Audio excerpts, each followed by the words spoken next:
सोलापूरच्या नागरिकांच्या शारीरिक, मानसिक आणि सामाजिक स्वास्थ्यासाठी अत्यंत घातक ठरणाऱ्या डीजे डॉल्बीला सोलापुरात वर्षभर कायमस्वरूपी 100% बंदी आणावी या मागणीसाठी हजारो सोलापूरकर सोमवारी एकवटले. ग्रामदैवत श्री सिद्धरामेश्वर मंदिरात सजग सोलापूरकर समितीतर्फे आयोजित करण्यात आलेल्या 1,00,000 स्वाक्षरी मोहिमेत पहिल्याच दिवशी तब्बल 43,000 सोलापूरकरांनी स्वाक्षरी करत डीजे डॉल्बीला कडाडून विरोध दर्शवला.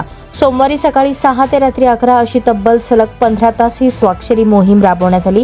सोलापूरकर समितीच्या सदस्यांनी सोलापूरकरांना डीजे डॉल्बीचे धोके समजावून सांगत प्रबोधन केले. यावेळी सोलापूरकरांनी उत्स्फूर्तपणे स्वाक्षरी मोहिमेत सहभाग घेऊन डीजे डॉल्बीला विरोध केला.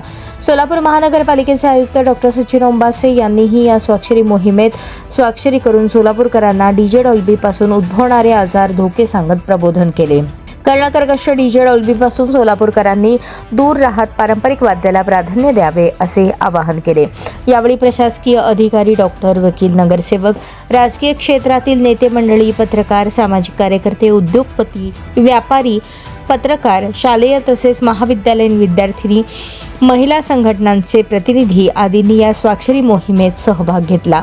सोलापुरातील ज्या सामाजिक संस्था, संघटना आणि व्यक्तींना डीजे डॉल्बी मुक्त सोलापूर अभियानात सहभागी व्हायचे आहे त्यांनी 9860 82 22 83 या भ्रमणध्वनी क्रमांकावर संपर्क साधावा असे आवाहन सजग सोलापूरकर समितीतर्फे करण्यात आले आहे.